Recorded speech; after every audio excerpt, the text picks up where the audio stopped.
All right, let's go live now to the North Gauteng High Court, where our reporter Annika Larsen is. Annika, I mean, it was very hard during that emotional testimony. You have to hold back the tears hearing what Barry Steenkamp says.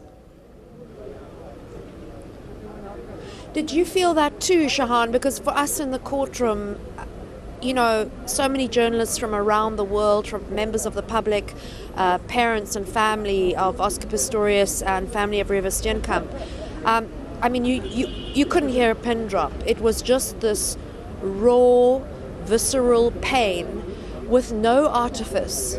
And only the pain, I think, that can really be experienced by a parent who has lost a child in a very violent and sudden way. And I know that after the testimony, when the court adjourned, you know, most journalists start going on Twitter or they pick up their pens and pencils and they start chattering away. And there was just silence and everybody just looked at each other and they just felt the extreme heaviness, without being cliched, deep in their hearts that this man had led us on his journey of the past 3 years of what it's been like to lose this child. And all of a sudden it no longer became about Oscar Pistorius, it was about the woman who had died, Barry Steenkamp. And I think that's why Barry Steenkamp had said, I must testify, I must tell this court about what I've been going through, because he felt that he needed to be an advocate for her in that courtroom today.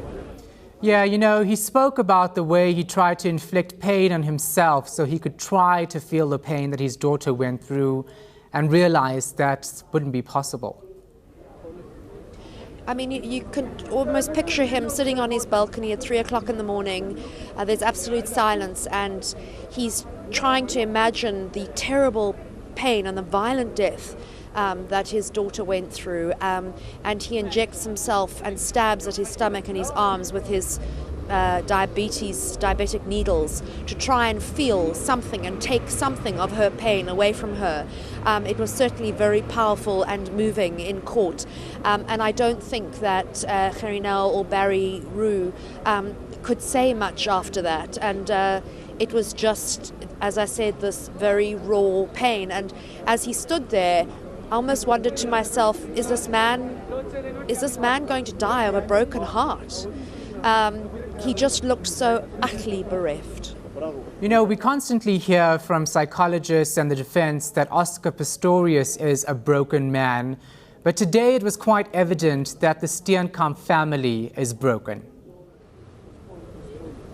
Absolutely, and I think that's why her father, Barry Steenkamp, felt so strongly that despite his ill health, despite his frailty emotionally, he had to get into that witness box and he had to tell the court on behalf of the family what they have been going through and really swing it around from the trial of Oscar Pistorius to a courtroom that must remember Barry Steenkamp, the woman who died. And he also quite pointedly said that he would like somehow for the world to see the very graphic photographs of Barry Steenkamp, his daughter's body, so that the world can perhaps think carefully before taking up arms or taking up a gun and just shooting someone randomly. He just said so that they can learn, so that people will think twice. He didn't use the word didn't talk about gun ownership specifically, but I presume that's what he was talking about. And he felt very strongly about this. But I don't know how this man is really going to pick up the pieces, because he said, you know, it's been 2 or 3 years since Barry's death, and everybody said things should get better, and it just hasn't. And then he was questioned about the fact that he received money on a monthly basis from Oscar Pistorius. Tell us more on that. I think that's been a very difficult issue for the Steenkamps to grapple with. I think, you know, that they were really struggling financially. They were about to be kicked out. The landlord of the place they were staying in said they must leave 2 weeks after River Steenkamp's death. She had read in the newspaper rather callously that they didn't have enough money to pay the rent. And when this offer was made to them of some sort of financial reparation, they were reluctant to take it. They were proud. They felt it felt like blood money. Perhaps it felt a little bit distasteful to them, but they did it, and I think it's something that they deeply regret, and I think it's something that has made Barry Steenkamp very angry, because he was promised that it would never ever be made public, and now that humiliation of taking money from the man who killed your daughter has been splashed across every newspaper across the world, and I think that has caused them a huge amount of distress.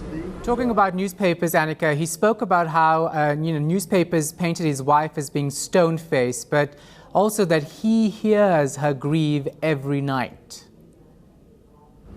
Absolutely. I mean, June Steenkamp's always been very much the stoic one in the relationship. She does have, her face is usually set in such a way that she looks angry, which of course is perfectly acceptable. Why shouldn't she be angry? But she's very much the one who comes across as having held things together.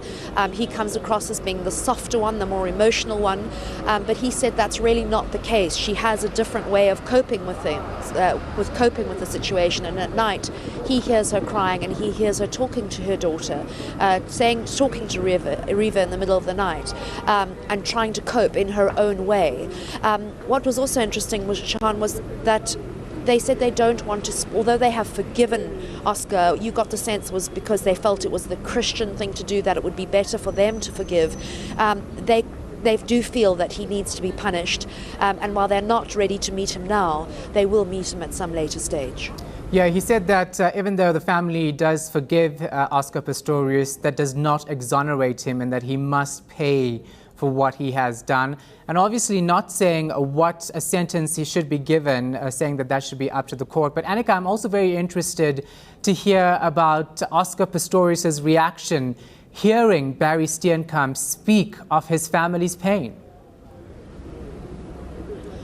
Look, I can only presume from what we've seen of him in court, and presume that if his remorse is indeed sincere, that this must have been an absolutely awful half hour for him.